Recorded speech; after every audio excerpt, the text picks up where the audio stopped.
Bonjour et bienvenue. Il est presque 11 heures, l'heure du webinaire Monster. J'espère que vous allez bien et que tout le monde voit et entend correctement.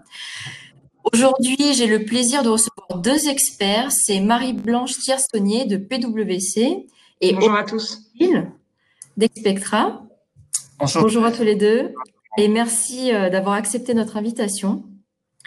Donc aujourd'hui, on va passer une heure ensemble à voir comment se démarquer aux yeux des recruteurs en temps de crise. Donc c'est un vaste sujet. Voilà, donc une heure pour aborder tous les points essentiels.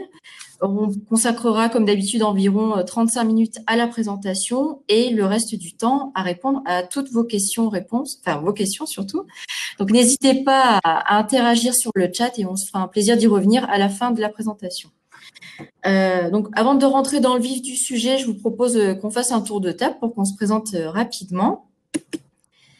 Je m'appelle Lucie Bedrossian, je travaille pour Monster au sein de l'équipe marketing. Ça fait 8 ans que j'évolue dans le secteur des ressources humaines. Alors, Monster, pour ceux qui ne connaissent pas, c'est un des leaders du recrutement. Ça fait déjà 25 ans qu'on existe. On a inventé le concept de l'annonce en ligne et ces annonces, d'ailleurs, vous pouvez les retrouver sur notre site. Mais vous pouvez également retrouver plein de conseils sur votre carrière avec nos articles, à travers nos réseaux sociaux, notre appli mobile et dans le cadre de salons qu'on peut animer ou d'événements virtuels comme le webinaire qu'on fait aujourd'hui. Voilà, donc je vous invite à consulter le site si vous ne le connaissez pas encore pour aller plus loin dans vos questions. On passe à Aurélien. Bien, enchanté à tout le monde, même si je vous vois pas, je suis ravi d'être là et de participer donc à ce webinaire. Donc pour ma part, j'appartiens donc au groupe Expectra qui fait lui-même partie du groupe Randstad, donc leader mondial de ressources humaines et notamment d'intérim et de recrutement. Expectra va être la filiale en fait plutôt spécialisée sur les fonctions agents de maîtrise et cadres. On est présent partout en France sur les principales grandes villes. Et donc tous nos consultants vont être spécialisés par métier. Donc pour certains la comptabilité et la finance, pour certains l'informatique, etc. Et donc votre expert voilà, de leur bassin d'emploi, mais aussi du marché et des compétences de leurs candidats et comme celles des besoins de leurs clients. Pour ma part, j'interviens depuis 10 ans sur les fonctions du commerce, du marketing et du digital. J'ai vu passer un certain nombre de CV et de candidats, donc j'espère pouvoir vous donner des petites astuces pour être différenciant sur ce marché. Merci Aurélien.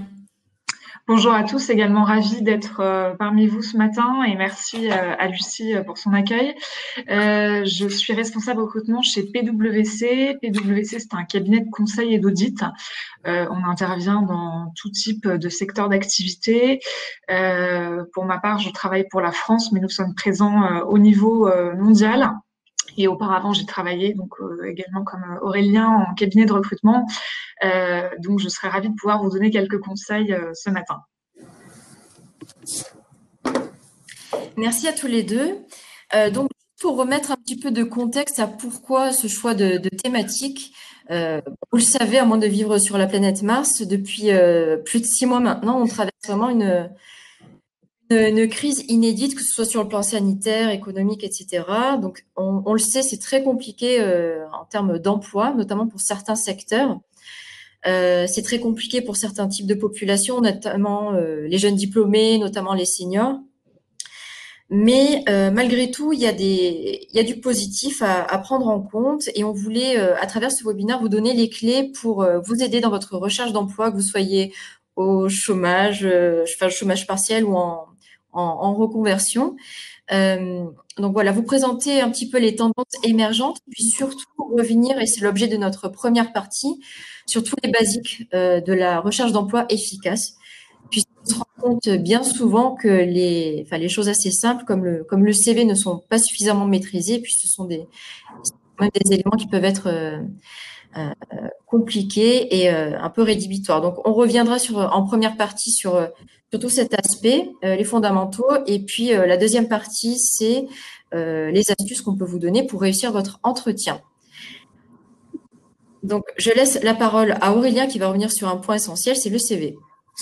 Alors effectivement, le CV déjà il est primordial pour la recherche d'emploi, c'est une évidence. Quand on parle de CV sur le thème de se démarquer sur le marché de l'emploi, on peut vite dévier sur créativité, originalité, avoir le CV soit le plus voyant, soit celui qui sort le plus du lot. C'est pas notre propos. Notre propos, c'est vraiment de comprendre la fonction première du CV. C'est pas de remplacer l'entretien, c'est vraiment de l'obtenir. Et donc de se mettre à la place du recruteur qui va lire le CV. On lit beaucoup de choses sur plein de métiers, pour avoir des préjugés. Il y en a un sur le recrutement qui est vrai, c'est le temps qu'on peut consacrer à lire un CV. C'est clairement pas plusieurs minutes, c'est quelques secondes, tout au plus une minute si on recherche une information qu'on n'arrive pas à avoir, mais c'est le grand maximum. Et donc le CV, il doit avant tout être lisible, être clair et donner l'information et donc l'envie au recruteur de vous recevoir pour tel ou tel poste. Un CV original, s'il est très bien fait, il va vous faire gagner quelques points. S'il est mal fait et si le recruteur ne trouve pas l'information, il peut vous faire perdre toutes vos chances. Donc, faut y aller sur ce terrain-là que si on est capable de bien le maîtriser et d'allier vraiment la forme au fond. Et le fond, c'est avant tout la lisibilité, pardon. Et donc, effectivement, les choses classiques, c'est vraiment de mettre en perspective sa dernière expérience, plutôt privilégier l'entrée chronologique. On voit ce que vous avez fait récemment, quelles sont les compétences, donc détailler les expériences, les dernières expériences notamment, détailler ce que vous avez pu faire, ce que vous avez pu acquérir ou gérer comme projet. Avoir des chiffres, c'est toujours pertinent sur plein de métiers et pas que les fonctions commerciales. C'est vraiment des choses qui vont démontrer des réalisations finalement, et en tout cas les illustrer. Un titre personnalisé avec l'annonce, c'est toujours bien, et à défaut, un titre assez évocateur. Moi, dans mes métiers, j'ai très souvent chef de projet. Alors, chef de projet de quoi, je sais pas. Et donc, du coup, ça n'évoque pas grand-chose. Donc, si on utilise un terme, autant que ça soit évocateur pour un recruteur de votre secteur. Et donc, essayez de préciser les choses, essayez de donner, encore une fois, un peu de sens à vos propos. Court, alors ça, c'est souvent dit, mais clairement, les formats français sont courts. Maximum 2 pages, et encore, c'est très souvent privilégié d'être sur une page, sauf si vraiment on a une carrière sur plusieurs spécialités différentes où il faut expliquer des choses, voilà, une reconversion, des choses comme ça. Sinon, vraiment privilégier la simplicité, encore une fois, et une lecture rapide, c'est plus simple sur une page. Donc, tout simplement, le privilégier, diplôme, compétences, voilà, ne pas hésiter à les mettre un peu en perspective, de manière évocatrice, pas abstraite, et donc plutôt illustrée. Voilà, on va dire, si c'est le cinéma, illustrer peut-être des types de cinéma, par exemple, et si c'est du sport, illustrer dans quel cadre, est-ce que c'est un cadre, de pur loisir, ou si c'est un peu plus poussé, etc., etc. Et puis la dernière chose sur laquelle, on n'insistera jamais assez, c'est vraiment l'orthographe et la mise en forme. Si les textes ne sont pas justifiés, si les tirets ne sont pas alignés, s'il y a des fautes d'orthographe, il n'y a pas d'excuse. Sincèrement, il n'y a aucune excuse. Il ne s'agit pas de tester votre niveau de Word ou d'Excel, encore que sur certains métiers, ça pourrait déjà faire un filtre, mais votre rigueur. Et sincèrement, il n'y a aucune excuse. Vous-même pouvez le lire 3 fois, 10 fois, 100 fois, vous n'êtes pas pressé, donc prenez le temps de relire votre CV, et puis faites-vous aider, faites-le relire par un ami, faites-le relire par vos parents. Enfin, il n'y a pas d'excuse. C'est vraiment un trait qui est lié à la rigueur, l'orthographe. Il y a des recruteurs qui vraiment peuvent mettre de côté un CV à la moindre faute. C'est pas le cas de tout le monde. On peut être conciliant avec quelques coquilles, mais voilà, vraiment, c'est peu pardonnable. Très bien, merci Aurélien pour ce récapitulatif. Un autre point sur lequel on a toujours beaucoup de questions de la part des candidats, c'est la lettre de motivation. Oui, alors la lettre de motivation, il y a encore une quinzaine d'années, on la demandait. Aujourd'hui, vous l'avez sans doute remarqué, on la demande de moins en moins. Donc je vous conseillerais en fait de pas passer trop de temps sur cette lettre de motivation et de passer davantage de temps sur le CV, sur la préparation de votre entretien.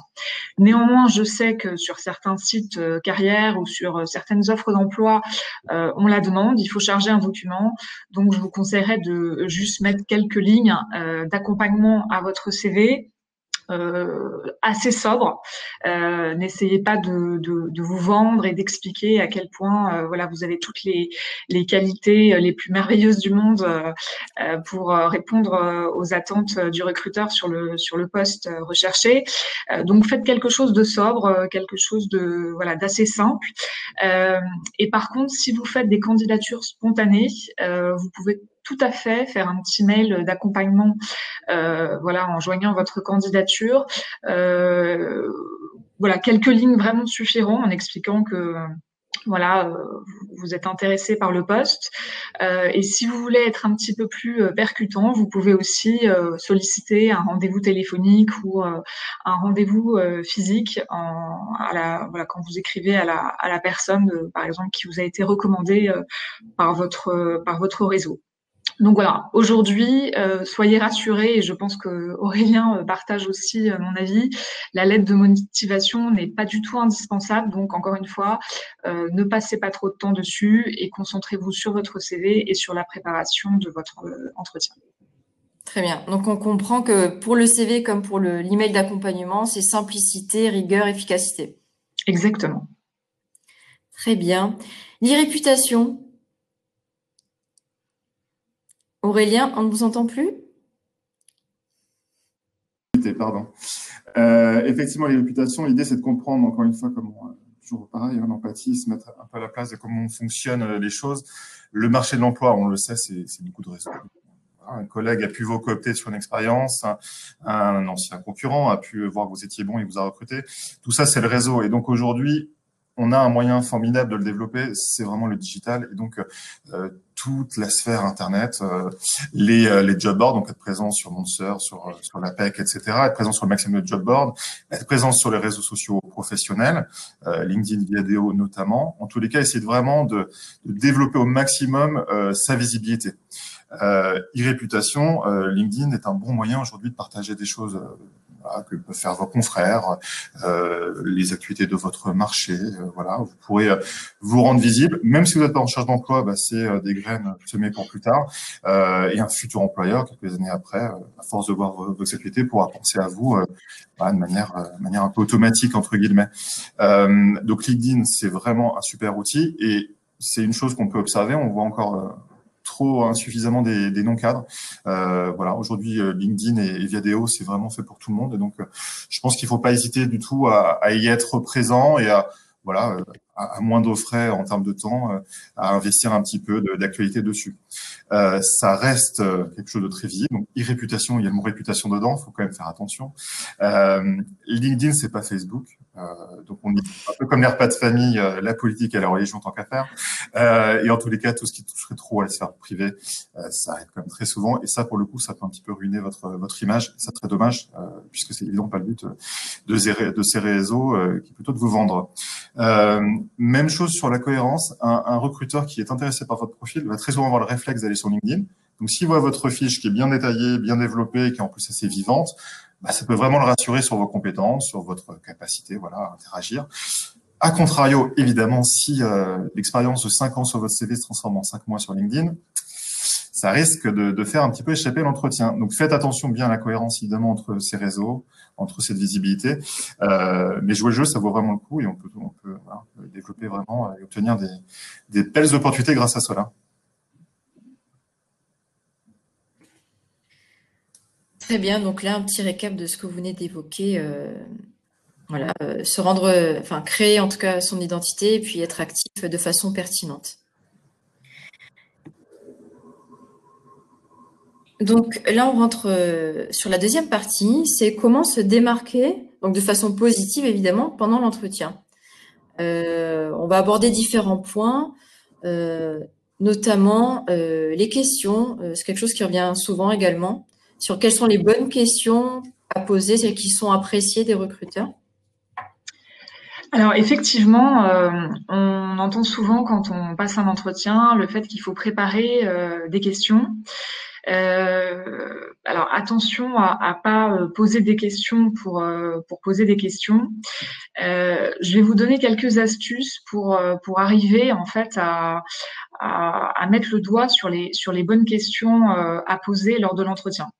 Alors déjà, l'entretien, c'est pas un interrogatoire, c'est un échange. Ça, il faut que voilà, vous l'ayez bien en tête. Ce qui fait que les questions, vous n'êtes pas obligé de les poser à la fin. Vous pouvez tout à fait interrompre le recruteur en rebondissant sur certains points, de manière à ce que ça soit voilà très très naturel.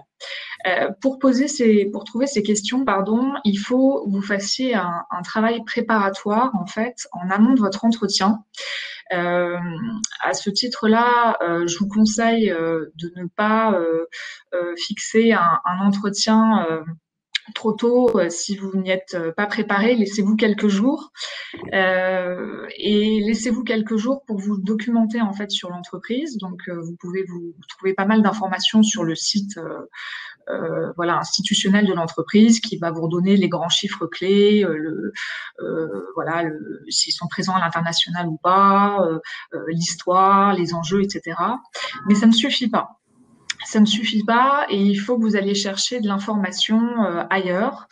Là, vous pouvez en fait faire quelque chose de très simple. Vous tapez dans la barre Google le nom de l'entreprise plus le nom voilà, de revue de presse spécialisée ou de presse économique. Donc, par exemple, voilà, vous voulez avoir des informations sur PwC ou sur Expectra, vous tapez voilà, PwC ou Expectra dans la barre de recherche, plus par exemple Le Monde, Le Figaro, Les Échos ou voilà, d'autres revues spécialisées et vous verrez que vous allez avoir pas mal d'articles intéressants qui vont vous donner des informations que vous n'aurez pas eu forcément en fait voilà sur le site institutionnel sur voilà un futur développement à l'international voilà une acquisition, enfin voilà pas mal d'informations. Donc ça c'est la deuxième chose. Et puis on n'y pense pas assez souvent, mais vous pouvez solliciter votre réseau proche ou plus ou moins éloigné. Parce qu'on a toujours en fait des gens autour de nous qui ont travaillé dans cette entreprise ou qui connaissent quelqu'un. La seule chose auquel il faut prêter attention, c'est voilà, n'allez pas démarcher quelqu'un qui éventuellement serait déjà présent dans l'entreprise et qui serait susceptible d'occuper le même poste pour lequel vous voulez postuler, pour pas que ça crée de conflit d'intérêt entre guillemets. Mais voilà, donc il faut vraiment faire ce travail préparatoire. Et une fois que vous avez fait tout ça, vous verrez que très naturellement vont venir à vous des questions parce que par rapport au poste que vous allez occuper, je prends un exemple, si c'est un poste commercial, et ben peut-être que vous allez avoir des questions très légitimes sur tiens, en termes de développement commercial, où l'entreprise veut-elle aller, est-ce qu'il y a des projets de développement à l'étranger, voilà. Donc ça va beaucoup vous aider et vous verrez que ces questions, après vous pourrez les poser pendant l'entretien ou à l'issue de l'entretien si jamais le recruteur ne vous a pas tendu une perche sur tel ou tel sujet. Voilà. Et puis de manière générale, au-delà de ces questions, voilà, préparez votre entretien aussi chez vous, mettez-vous dans votre salon, répétez, voilà, rebalayez ces différentes questions.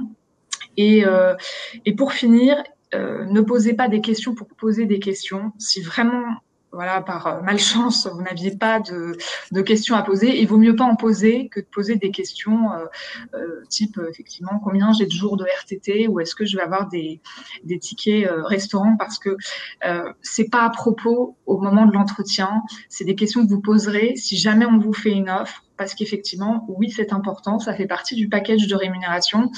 Mais l'entretien, rappelez-vous que c'est un moment voilà, d'échange où vous parlez du poste et on n'en est pas encore à l'offre. Voilà. Et puis, vous le voyez sur la slide, soyez naturel, c'est un échange, ne vous survendez pas, restez vous-même, ça c'est très important. Vous verrez que l'entretien s'en déroulera d'autant mieux.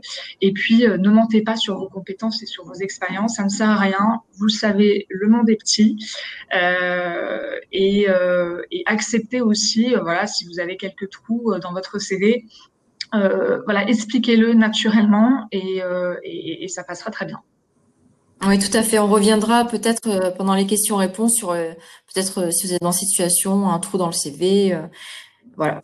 On pourra vous donner quelques pistes pour essayer de le justifier sans mentir ou tricher.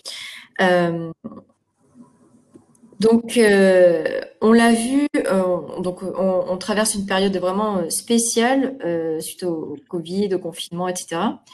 On s'est aperçu que les entreprises, pour certaines, continuaient de recruter, et notamment continuer de recruter à distance parce que ça permettait voilà, d'être plus confortable, de respecter la distanciation sociale, etc. Et puis, il y a des entreprises qui continuent de le faire pour d'autres raisons. Donc, on va peut-être voir avec Aurélien quelques astuces pour vous familiariser avec cette méthode si vous n'en avez jamais fait en vidéo. Voilà, comme tout, ça se prépare et puis il y a beaucoup de bon sens comme toujours. Donc Aurélien, je vous laisse rentrer dans le détail. Ouais, beaucoup de bon sens effectivement sur l'entretien vidéo, mais de bon sens qui est parfois oublié, donc ça vaut toujours Oui. de le rappeler. Alors moi déjà, la tendance sur l'entretien vidéo, je pense elle est même antérieure effectivement au Covid qui l'a accentué de manière très très exponentielle, ça va sans dire. Donc il faut maintenant y être effectivement préparé et se roder à cela. Mais même avant cela, les opérationnels aujourd'hui peuvent être sur des fonctions mobiles, les RH peuvent être dans un siège qui est à l'opposé de la France. Les temps de transport dans les zones urbaines comme à Paris, c'est 1 heure pour venir, une demi-heure sur place ou 1 heure maximum et une demi-heure pour repartir. C'est quand même pas toujours efficient. Et donc l'entretien vidéo, mine de rien, c'était déjà pas mal installé.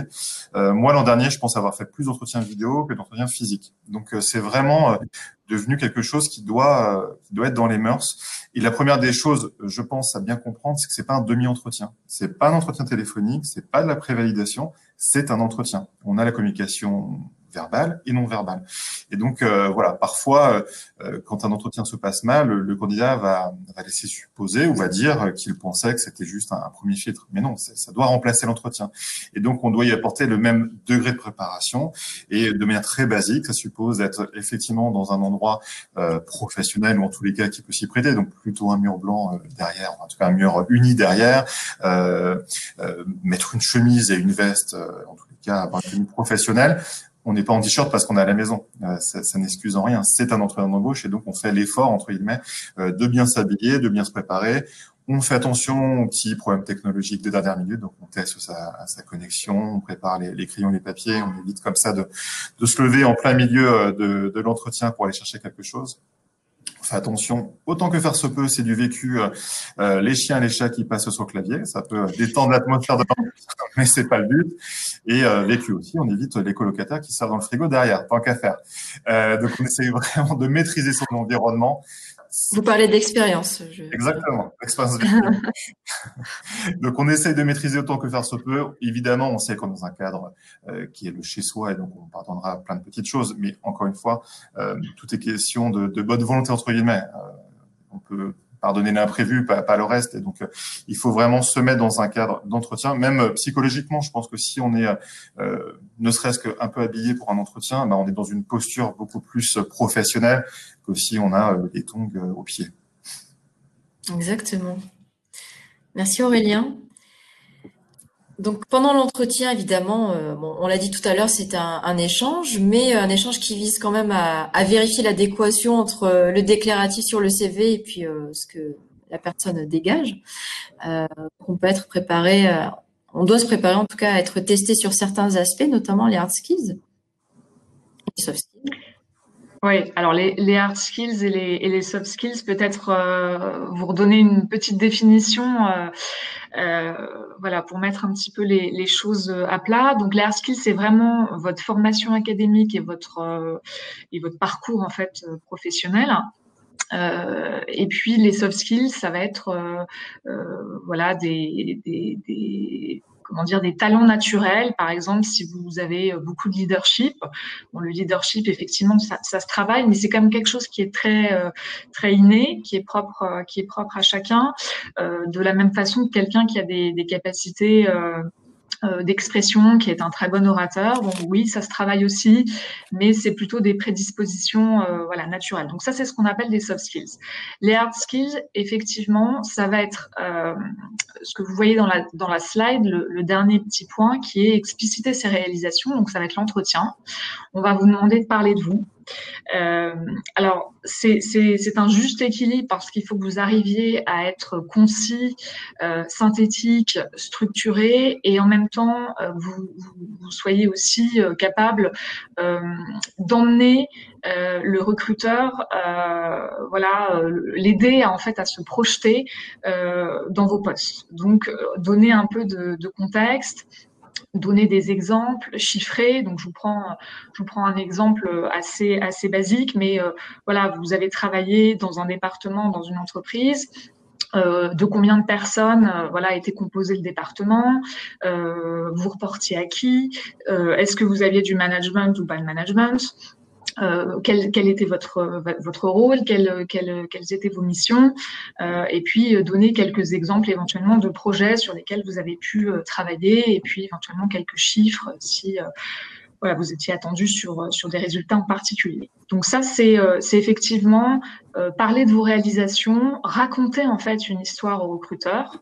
Il faut essayer de faire ça le moins possible de manière scolaire. C'est ce que je vous disais tout à l'heure, c'est voilà, c'est oui, raconter vraiment raconter une histoire et être naturel, ça reste un échange. Et puis vous avez aussi des tests que vous aurez à passer. Alors ça c'est pareil, ça dépend de si vous êtes expérimenté, pas expérimenté. Ça dépend aussi du type de voilà d'entreprise voilà pour laquelle vous postulez. Mais il y a deux grands classiques aujourd'hui dans les tests. Vous avez les tests de langue. Bon, souvent c'est l'anglais hein, parce que c'est la langue quand même qui est très souvent demandée, mais ça peut être d'autres langues, hein, bien entendu. Et puis, vous avez le test de logique. Alors, ces deux tests, pour votre information, vous avez pas mal de choses sur Internet qui vous permettent de vous entraîner. Voilà, même si le test de logique, voilà, c'est quelque chose, voilà, que vous avez entre guillemets en vous hein, vous avez une capacité de logique et de raisonnement ou pas, j'ai envie de vous dire.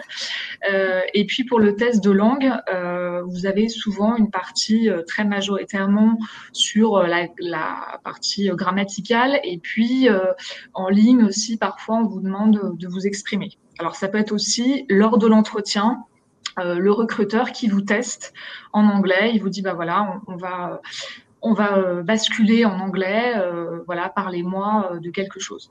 Mon petit conseil là-dessus, c'est ne parlez pas de vos dernières vacances. Parlez plutôt en fait d'une expérience professionnelle ou d'une réalisation professionnelle. Pourquoi ? Parce que vous allez utiliser plus de vocabulaire en fait un peu technique qui fait que vous allez être perçu comme quelqu'un qui maîtrise entre guillemets pas trop mal la langue en question. Alors, si vous êtes en recherche d'emploi, j'ai envie de vous dire, entraînez-vous tous les jours, voilà, à faire un peu d'anglais, à vous faire des petites fiches sur, voilà, les mots un peu techniques de vos métiers. Si vous avez un entretien dans 3 jours, eh ben effectivement, faites ce travail en un peu plus accéléré. Donc voilà, donc c'est les deux tests aujourd'hui que vous avez, et puis un test un peu plus atypique qu'un certain nombre d'entreprises, dont PwC expérimente depuis quelques années, c'est l'escape game. Alors l'escape game, en fait, c'est plus un test qui est utilisé en fait pour les jeunes diplômés, souvent sur des monoprofils. Je vous donne un exemple chez PwC, donc on fait des sessions de recrutement en audit. L'audit, effectivement, c'est beaucoup de jeunes diplômés, voilà, la plupart d'écoles de commerce, donc qui ont tous entre guillemets un peu le même profil et qui n'ont pas d'expérience professionnelle à proprement parler. Ils ont fait un stage ou deux avant, mais ça s'arrête là. Et du coup, comment tester chez eux finalement en entretien leur capacité à prendre le lead sur des sujets, leur capacité à travailler en équipe, pas évident. Et donc, du coup, on a mis en place cet escape game qui est un jeu en fait de 30 minutes où ils sont dans une salle en immersion avec une enquête policière à résoudre. Ils sont généralement par groupe de 5 ou 6. Ils ne se connaissent pas. Et ils doivent donc résoudre l'énigme en 30 minutes, et c'est assez intéressant parce que ça permet en fait de voir un peu les personnalités des uns et des autres. Est-ce qu'ils ont un esprit d'équipe ou pas? Est-ce qu'ils prennent les devants pour voilà, trouver l'énigme alors que les autres sont un peu bloqués, et puis comment ils gèrent aussi leur gestion du temps. Et tout ça, c'est des choses qu'on retrouve en fait chez nos clients, c'est-à-dire le respect des deadlines, le travail en équipe, être force de proposition. Donc c'est voilà, un peu des talents naturels, mais qu'on pourrait difficilement évaluer en entretien finalement individuel. Très bien. L'écoute active, donc on va déjà commencer par dire ce que c'est et pourquoi c'est particulièrement apprécié, pardon. Alors, l'écoute active, toujours dans cette notion d'échange en fait que Marie-Blanche a pu détailler. Il n'y a rien de plus frustrant entre guillemets que la seule question qui est posée par les candidats, une chose qu'on vient de dire il y a 5 minutes. L'écoute active, ça renvoie à cette notion que l'entretien, c'est pas vous qui présentez ou qui lisez limite votre CV et nous qui écoutons un peu bêtement et ensuite vous présentons un poste de manière très statique, de la même manière aussi schématique. Donc ça suppose vraiment d'être dans une notion de discussion, d'échange. Donc normalement, c'est aussi évidemment au recruteur de mettre les bonnes conditions pour cela et voilà, de faire en sorte que le cadre soit un peu décontracté, qu'on puisse discuter.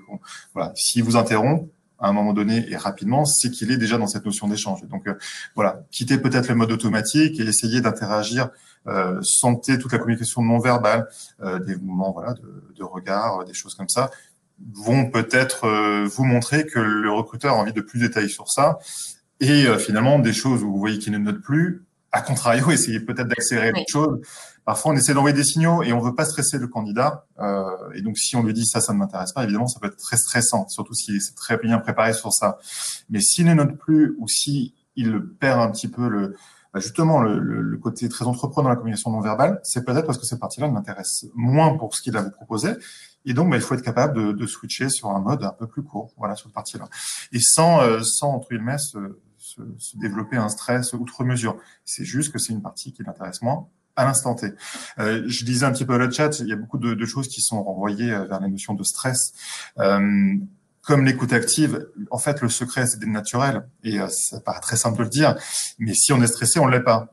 Et comment être naturel et pas stressé, paradoxalement, c'est de se préparer. Et de se préparer 15 fois s'il le faut, avec des amis, avec voilà des collègues, avec les parents, peu importe, avec le fameux colocataire qui va dans le frigo. Et ben, on en profite pour s'entraîner et effectivement, à force de le faire 5 fois, 10 fois, vous verrez que vous avez des automatismes qui se sont créés. C'est pas pour les recracher à l'entretien, attention, évidemment. C'est parce que vous aurez cette boîte à outils que vous ne serez pas stressé. Vous n'aurez pas la peur du trou puisque vous avez déjà un truc qui est tout prêt. Et donc, vous serez d'autant plus naturel que vous savez que en cas de secours, vous pourrez piocher dans cette préparation. Donc vraiment, comme toute chose, comme le CV, il faut le relire plein de fois. Et ben l'entretien, ça se prépare X fois. Et voilà, son parcours, ça doit être fluide. Encore une fois, pas de manière robotique, mais tout simplement pour interagir avec le recruteur. Un autre point également que vous pouvez mettre en avant si l'occasion se présente pendant l'échange avec le recruteur, c'est valoriser ce que vous avez fait pendant le confinement. Donc, on a tous vécu cette période un peu hors du temps, parfois en chômage partiel, parfois en chômage tout court, parfois en activité complète. Donc, peut-être évoquer aussi comment vous avez mis à contribution cette période vraiment particulière, comment vous l'avez traversée. Est-ce que vous en avez profité pour vous remettre à niveau sur certaines compétences, pour apprendre de nouvelles choses? Est-ce que vous en avez profité pour vous engager dans des associations, dans des actions humanitaires, etc., etc. Donc, ça permet aux recruteurs de voir un petit peu qui vous êtes, votre esprit d'initiative et aussi ce qui vous anime, que ce soit d'un point de vue professionnel ou d'un point de vue personnel. Si vous avez fait un bilan de compétences parce que vous êtes dans le cadre d'une démarche de reconversion, c'est pertinent. Si voilà, vous ne pouviez pas exercer votre activité, mais que vous avez quand même essayé de voir si vous pouviez, je sais pas, donner des cours aux enfants des voisins, enfin, en respectant la distanciation, bien sûr, ou faire les courses pour votre voisinager. Enfin, tout ça, ça démontre certaines soft skills. Donc, c'est ce qu'on expliquait tout à l'heure et ça révèle en fait votre personnalité. Au-delà de juste votre parcours académique et vos compétences hard skills. Voilà, donc une fois qu'on a passé les entretiens en fonction des bons conseils d'Aurélien et de Marie-Blanche, qu'est-ce qu'on peut faire? C'est la rédaction de la lettre de compréhension. Effectivement, alors Marie-Blanche l'a bien dit et je souscris totalement. Moi, les lettres de motivation, je les lis pas. Il faut être transparent et honnête. Je les lis pas du tout. Donc vraiment, ça me fait même mal au cœur des fois d'en recevoir des très longues et rédigées avec beaucoup de soin. Je les lis pas parce que j'ai pas le temps et parce que ce qui m'intéresse, c'est plutôt l'échange que je pourrais avoir. Et donc, je prends mon téléphone et je parle avec la personne directement. À contrario, par contre, vous avez fait un beau CV, en tout cas efficace. Vous avez fait un entretien avec un peu de stress, vous avez réussi à véhiculer votre envie et vos compétences. Comment on peut gagner encore quelques points? Mais c'est effectivement un mail, alors une lettre, ça peut encore renvoyer des choses un peu trop lourdes entre guillemets, mais en tout cas un mail de compréhension qui va vraiment être connecté à l'entretien. Si vous faites un mail, merci d'avoir pris le temps de me recevoir. Je vous réitère toute ma motivation bien cordialement. Vous perdrez pas de points et vous en gagnerez même plus que celui qui le fera pas. Donc c'est toujours bien. Un petit mail, voilà, pour remercier le recruteur, c'est toujours bien. Par contre, vous pouvez en gagner énormément si vous allez être percutant. Vous rebondissez sur des anecdotes de l'entretien, sur des choses précises. Vous montrez que vous avez compris les enjeux du poste proposé. Vous mettez ça tout de suite sur une ligne ou deux en perspective avec des choses que vous avez pu vous-même acquérir sur telle ou telle expérience. Et on est loin de la lettre de motivation très générique que vous pouvez envoyer à X contact, ça serait la même, les mêmes mots, voilà, vous changez juste le bonjour monsieur ou bonjour madame, et on s'arrête là. Là, le recruteur sait que c'est pour lui que vous l'avez fait, parce que c'est en lien avec ce qu'il vous a dit. Il mesure en même temps effectivement votre écoute active au passage, et donc vous gagnez des points énormes parce que vous montrez un certain nombre de vos compétences et vous allez faire la différence peut-être avec l'autre entretien, votre concurrent direct avec qui ça s'était également bien passé, mais qui n'aura peut-être pas fait le geste final. Et puis effectivement, on relance, ça montre effectivement votre intérêt. Ça doit rester subtil. Effectivement, faire attention au côté. Quand on multiplie en fait les relances, ça peut être, c'est plus sexy entre guillemets. Comme une entreprise, où vous voyez toujours passer la même offre, vous dites bah voilà, elle attire pas de candidat. Si elle est toujours en recherche de même profil, bah de la même manière, si vous le relancez énormément, c'est peut-être que vous-même n'avez pas d'autres offres et donc ça manque un peu d'intérêt entre guillemets, ce qui est rare et cher. Et donc voilà, se faire désirer, ça peut faire du bien aussi et ça titille un peu l'intérêt du recruteur parfois mine de rien. Donc c'est de bonne guerre. Ouais, ça c'est un bon conseil. On n'y pense pas forcément, mais effectivement, si ça peut être à double tranchant de trop relancer. Ouais. Donc, on arrive au terme de notre présentation. On voulait vous donner quelques pistes pour aller plus loin parce qu'il y a énormément de choses à dire sur le sujet. Donc, cette présentation, vous pourrez la télécharger évidemment, soit sur le Webikeo, soit sur le mail que vous allez recevoir. Donc, il y a différents articles, webinars qui vous permettront d'aller plus loin sur le CV, sur l'entretien, etc. N'hésitez pas à les consulter, ça peut être très enrichissant. Et puis, je vous propose de passer à la tant attendue session de questions-réponses. Donc, on a un peu plus de 20 minutes. Je vois que vous êtes très actifs sur le chat, donc merci pour toutes vos questions. Donc, on va faire le maximum pour répondre à celles qui reviennent le plus souvent. Voilà, donc je vous propose de commencer. On a une question de Nathalie A. Si on pouvait avoir des trucs et astuces sur la reconversion, car on se heurte parfois à un système un peu sclérosé. Oui, donc beaucoup de questions sur la reconversion. Est-ce que vous avez peut-être des conseils, Aurélien, Marie-Blanche, à fournir pour des personnes qui, voilà, n'ont peut-être pas d'expérience parfaitement en adéquation avec l'offre à laquelle il est possible, puisqu'on est en reconversion, ou même sur la rédaction de CV, qu'est-ce que vous préconisez? Alors, Aurélien, vous êtes en mute? Pas de problème. Je vais commencer Marie-Blanche si ça vous va. Je pense que déjà, il faut éviter trop de voir les choses de manière négative. Quand on pense effectivement que les choses sont sclérosées, c'est peut-être que déjà on commence soi-même à se mettre des barrières. Effectivement, faut être transparent, honnête. Oui, il y a encore des freins à la reconversion. Non, c'est pas encore vu comme une formation initiale, etc., etc. Une fois qu'on a dit ça, voilà, c'est un constat, mais faut pas rester focalisé dessus. Faut essayer autant que faire se peut de soi-même se dire j'ai toutes mes chances grâce à cela. Profiter évidemment et mettre en perspective le début de carrière en essayant de faire les ponts entre ces deux morceaux.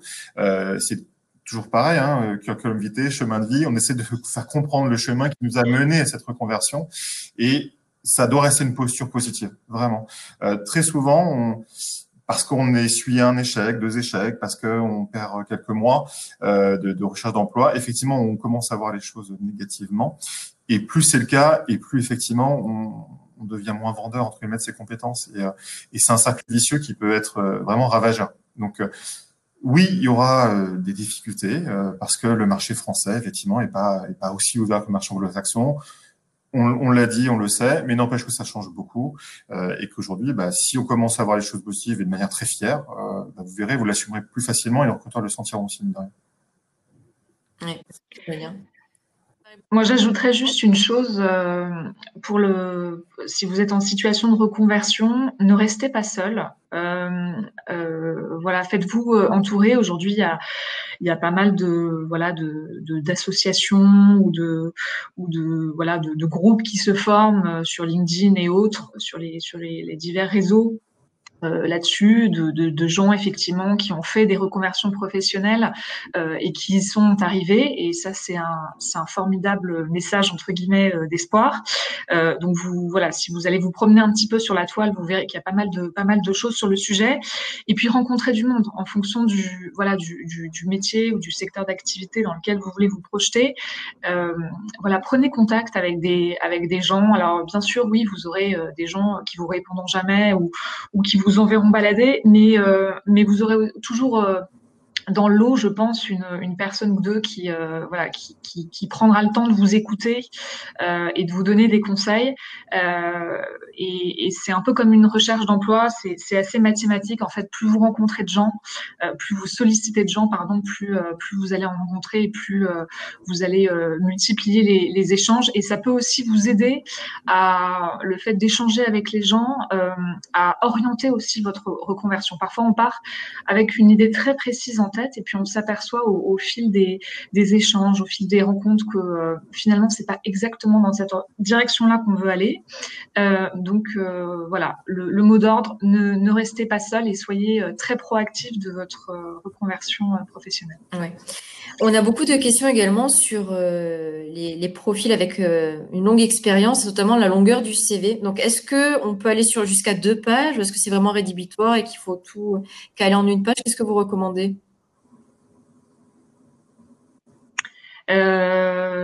Alors moi je suis pour une seule page parce que comme le disait Aurélien, en fait, voilà, il faut se mettre à la place des recruteurs. On reçoit beaucoup de CV.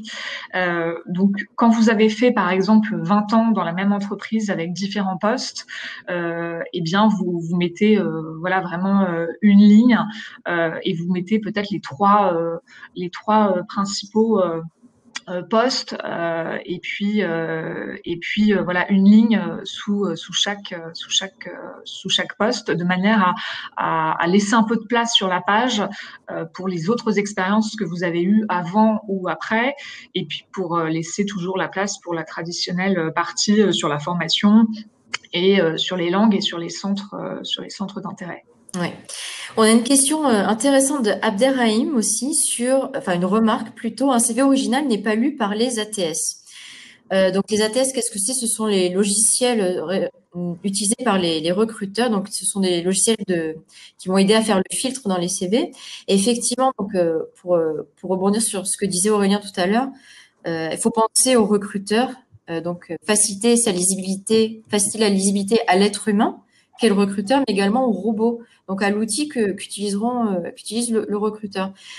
Typiquement, on voit parfois des CV avec beaucoup de petits pictogrammes, notamment pour illustrer le niveau de langue, le niveau de maîtrise de logiciel informatique. Donc, tout ça, finalement, ça va pas être très parlant pour le recruteur, puisque c'est du déclaratif. Et puis, ça va pas être parlant pour le logiciel, puisque ce sont des informations qui ne vont pas pouvoir être traitées. Donc, il vaut mieux toujours préférer des mots, expliciter un petit peu, et voire même donner des scores officiels d'outils. Je pense par exemple au test du TOEIC pour le niveau d'anglais, qui seront plus parlants et plus fiables que des pictogrammes qui vont finalement qui vont desservir votre candidature. Effectivement, c'est aussi un point à prendre en considération. Comment faire? Donc, on l'a évoqué tout à l'heure, hein, je crois que c'était Marie-Blanche, quand on est jeune diplômé, on sort de l'école, on n'a pas beaucoup de choses à raconter sur le CV. En tout cas, c'est ce qu'on peut croire. Qu'est-ce qu'on peut mettre en avant? Déjà, ces stages et ces alternances, il ne faut pas hésiter à vraiment en faire de vraies expériences. Elles le sont la plupart du temps, qui plus est. comme toute chose, il n'y a pas à rougir d'un parcours qui est un parcours de jeune diplômé. Donc, on détaille, quand on est senior, ces 2-3 dernières expériences, encore une fois, en illustrant les projets menés, les résultats obtenus, etc. On peut le faire sur 1 ou 2 stages. Et puis, pourquoi pas, si vraiment on a peu d'expérience, les formations. Détailler un petit peu le parcours de ce que dit le diplôme. Les titres sont parfois assez originaux en France sur les diplômes universitaires. Donc, pourquoi pas un petit peu de détails, des types de cours, pourquoi pas des référents sur des projets ou des mémoires faits en école. Et puis, ça peut aussi être, dernière chose, tout ce qui va être justement soft skills ou activités extra-professionnelles, type associatif et autres. Ou même chose, on a certainement utilisé des compétences d'organisation, d'animation peut-être, etc., etc. Donc, je pense qu'il y a toujours quelque chose à mettre, mine de rien. Exactement. Quand on est jeune diplômé, évidemment, le recruteur ne s'attend pas à trouver quelqu'un d'expérimenté, mais plutôt un état d'esprit, un potentiel qui fera monter en compétence. Donc, c'est ce potentiel-là que vous devez laisser deviner dans votre CV, dans votre entretien. Une question sur le CV pour les profils en reconversion. Donc, vous l'avez dit tout à l'heure, Aurélien, vous préférez privilégier le CV antichronologique. Est-ce que pour les profils en reconversion, c'est aussi quelque chose que vous recommandez ou est-ce qu'on peut se permettre les CV par compétences?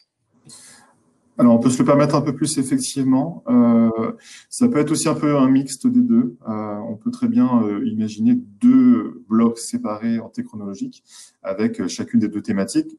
L'idée étant quand même toujours la même chose, de garder ce lien qui permet de comprendre un peu le cheminement entre les 2 parties. Mais effectivement, le CV antéchronologique n'est pas le seul CV efficace. Tout est question de lisibilité. Et donc, si vous jugez effectivement, alors juger et tester, c'est important aussi, encore une fois, tester avec des recruteurs, tester avec des amis ou des collègues. Tester un peu la lecture de votre CV. Quelqu'un qui connaît pas forcément votre parcours professionnel par cœur, essayez de lui faire dire, après avoir lu pendant quelques secondes votre CV, votre parcours, s'il y arrive, c'est que votre CV est bon, ni plus ni moins. Une question de Julien A. Comment obtenir un feedback ou les raisons d'une non-sélection? Alors, juste pour préciser, en fait, il y a quand même beaucoup d'entreprises, quand vous postulez sans avoir eu d'entretien, où vous n'avez pas de réponse, vous avez un mail automatique. Ça, je pense qu'il ne faut pas trop se formaliser là-dessus, parce qu'il faut se dire que chaque offre d'emploi reçoit énormément de candidatures. Par contre, normalement, si vous tombez sur un recruteur qui sait faire son travail, vous devez avoir un retour suite à l'échange que vous avez eu. Et si c'est pas le cas, il faut relancer le recruteur, mais ça dépend de. Enfin, c'est pas normalement dans les pratiques. Un bon recruteur doit vous faire un retour, même s'il est court, mais juste vous dire ce qui va pas, ou pourquoi vous n'avez pas été retenu. Très bien. On a aussi beaucoup de questions sur les trous dans les CV, entre guillemets. Je fais le parallèle avec la question d'Eugénie, qui cherche un job depuis presque une année. Et qu'est-ce qu'on pourrait dire à un recruteur pour le rassurer sur ce trou, que ce soit une période de chômage, que ce soit un congé parental, que ce soit même la maladie? Comment expliquer ce trou sans mentir ou sans rassurer un recruteur? Marie-Blanche l'a bien dit, le mieux c'est comme de dire la vérité de toute façon. On décèle sincèrement quelqu'un qui est pas sûr de lui, qui commence un petit peu à enjoliver les choses.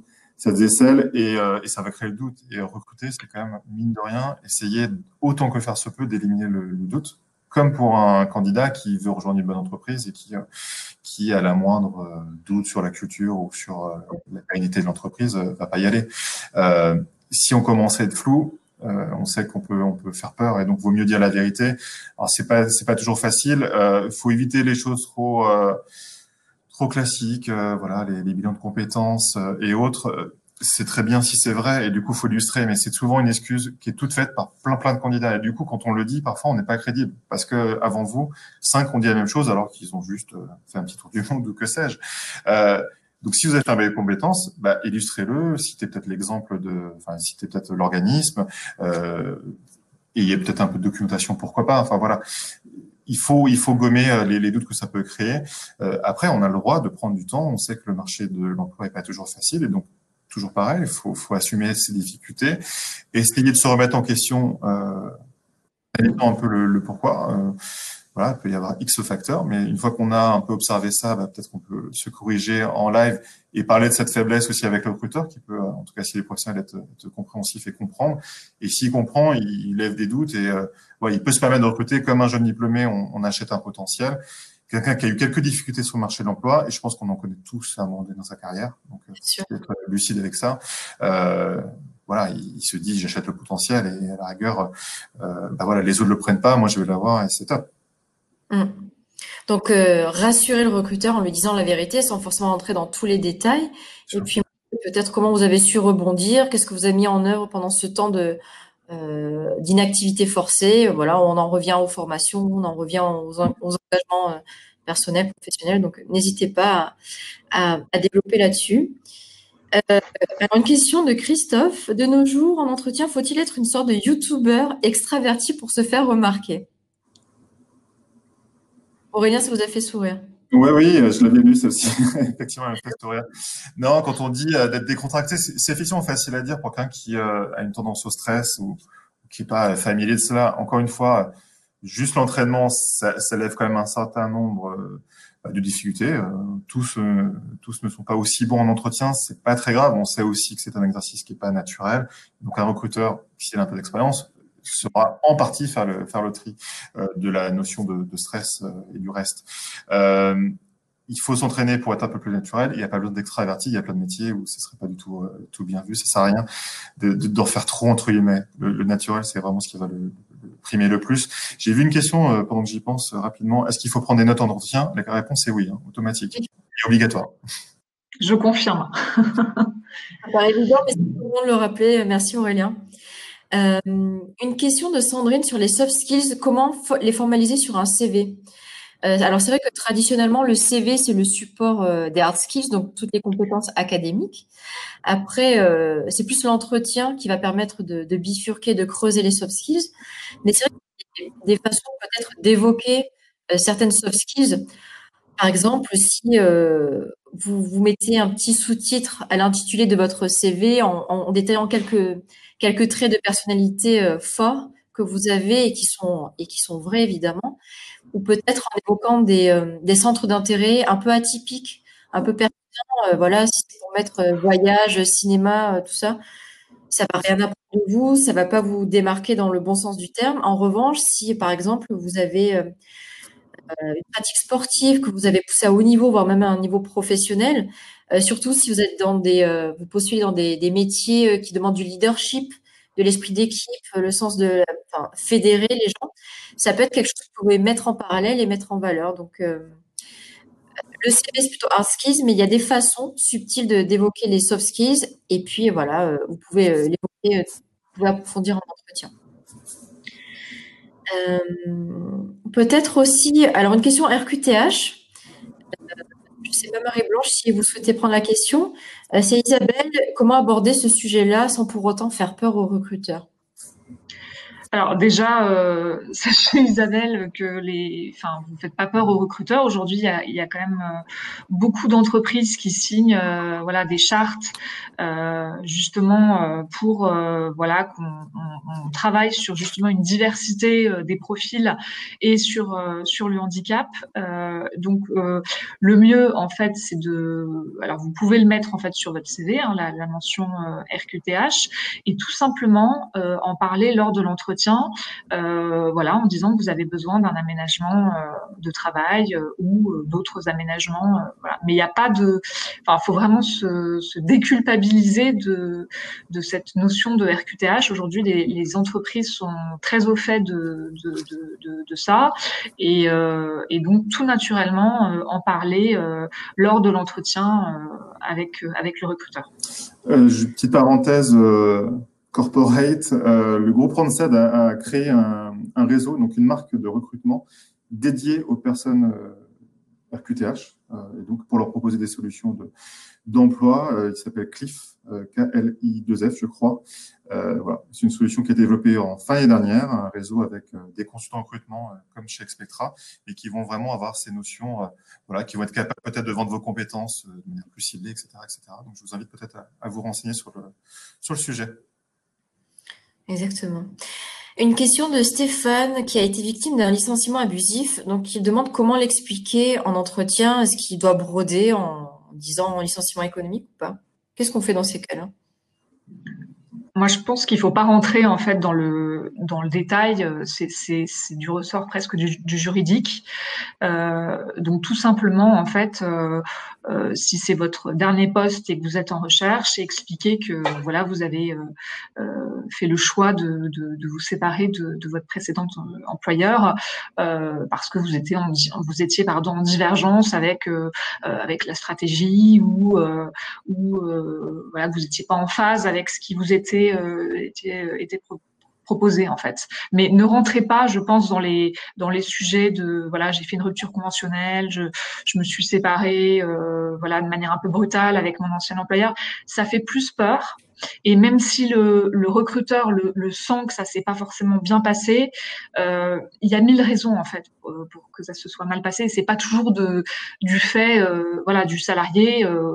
Il faut pas croire non plus que les recruteurs voient le mal partout. Et on est très au fait que effectivement, voilà, il y a des personnalités parfois assez affirmées dans le monde de l'entreprise ou voilà, qui sont pas forcément des gens qui savent voilà manager. Bon, voilà, il y a plein de raisons. Donc, ne rentrez pas sur ce terrain-là et faites quelque chose voilà.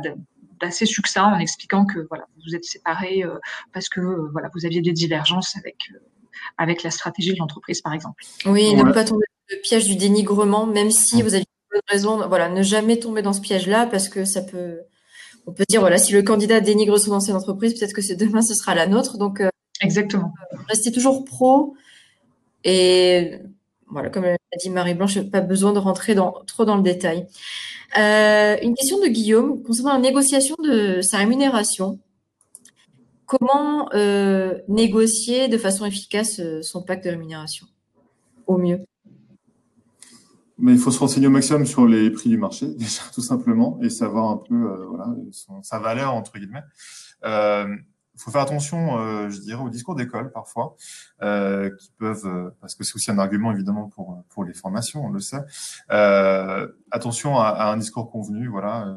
Les gens de mon école m'ont dit que je méritais entre temps et temps. C'est très dangereux. On a la valeur qu'un futur employeur va nous accorder quand il va nous embaucher. Et donc, il faut avoir un peu des référentiels de ce que les concurrents pourraient avoir en face et donc les personnes en poste. Donc, regardez les annonces. Si vous avez un échantillon de 10-20 annonces à un salaire de référence, vous savez que c'est à peu près la valeur pour tant d'expérience. Donc, il faut faire assez attention. Et voilà, il faut y aller après de manière très claire. Plutôt utiliser vraiment une fourchette plutôt restreinte. L'employeur va pas forcément dire le plus bas, mais vous pouvez vous y attendre tout de même. Donc voilà, si vous souhaitez 33, bah dites entre 33 et 35 ou 36. Ça n'empêchera pas le recruteur de vous proposer un petit peu moins éventuellement. Et ça laisse la fourchette laisse penser qu'on est ouvert à la discussion. Si on annonce un prix brutal, une somme fixe, ça peut penser que c'est une somme qu'on souhaite absolument. Et donc, c'est quelque chose de beaucoup plus frontal. Il faut faire attention à ça. Et alors, petite chose un peu basique aussi pour nos recruteurs, mais qui n'est pas toujours pour les candidats, on parle bien en brut annuel, toujours. Et jamais en net et jamais en mensuel tant qu'à faire. Très bien. Oui, c'est important de le rappeler, effectivement. Une question d'Elvire sur les profils seniors, 58 ans, comment faire pour se démarquer? Parce que c'est vrai que ce sont des populations avec les jeunes diplômés qui sont particulièrement touchés par l'inactivité, par le chômage. Donc, comment faire pour ne pas faire peur aux recruteurs et leur donner envie de nous recruter? C'est bien. Alors, pour le coup, j'ai vu que ça revenait beaucoup sur le chat. C'est une question sans tabou qui est effectivement compliquée parce qu'on nous demande de travailler plus.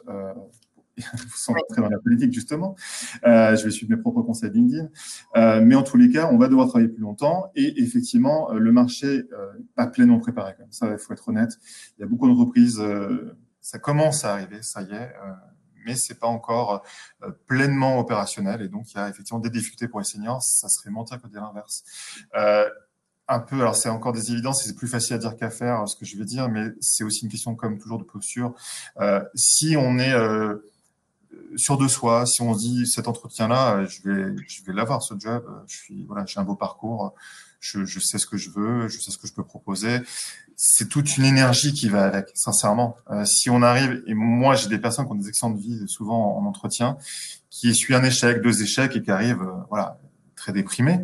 Ça peut se comprendre. Encore une fois, on est tous confrontés à un moment donné, mais n'empêche que ça ne donne pas envie. Et c'est ce que je leur dis de manière très frontale, mais pour les aider, ça ne donne pas envie d'avoir quelqu'un qui ne va pas bien. Ça ne donne pas envie. C'est évident. Comme vous, ça ne vous irait pas de rejoindre un recruteur, un patron d'entreprise qui est complètement défaitiste. Évidemment que vous n'iriez pas. Donc de la même manière, dites-vous, voilà, il a besoin d'avoir quelqu'un qui a envie, qui se projette. Sans tabou, hein, dites qu'aujourd'hui, vous vous projetez sur 3 ans, sur 2 ans, sur 4 ans, sur 5 ans, sur 10 ans, peut-être aujourd'hui. Donc voilà, il faut être très factuel et positif. Et plus vous allez réussir à l'acquérir, cette positivité, et plus elle sera réelle. Et sincèrement, vous trouverez. Mais encore une fois, le marché, il n'y a pas de tabou. C'est vrai que c'est encore compliqué. Après, j'ouvre une petite parenthèse parce que beaucoup de gens n'ont pas forcément ça à l'esprit, mais alors ça dépend des postes, mais le management de transition est parfois une bonne solution pour des gens qui bloquent un peu à retrouver un CDI et qui sont seniors ou très expérimentés. Il faut juste accepter effectivement que vous travaillez de manière un peu différente que dans un CDI parce que vous travaillez en mission. Néanmoins, c'est des missions parfois qui s'étendent sur 1 ou 2 ans. Donc, s'il y a des gens, sur ce webcast ce matin qui galèrent un peu entre guillemets et qui n'ont pas, pensé à cette solution, allez regarder, sur Internet, il y a pas mal vous trouverez facilement les noms des cabinets de management de transition et ça peut peut-être vous ouvrir des perspectives. Très bien, merci beaucoup. Il est déjà midi, donc il y avait énormément de questions. On n'a pas pu répondre à toutes, malheureusement. On espère en tout cas que vous avez pu apprendre des choses avec nous ce matin, que vous pourrez mettre en application, qui vont surtout vous aider à trouver rapidement un nouveau job. N'hésitez pas à regarder sur nos sites pour creuser un peu la question. Je remercie une nouvelle fois Aurélien et Marie-Blanche qui ont vraiment accepté de jouer le jeu avec moi ce matin. Donc, merci à vous. Merci à Merci, Lucie. Et j'espère vous retrouver très bientôt pour un nouveau webinaire. Bonne journée, à bientôt. Bonne journée, bon courage à tout le monde. Bonne journée à tous. Au revoir.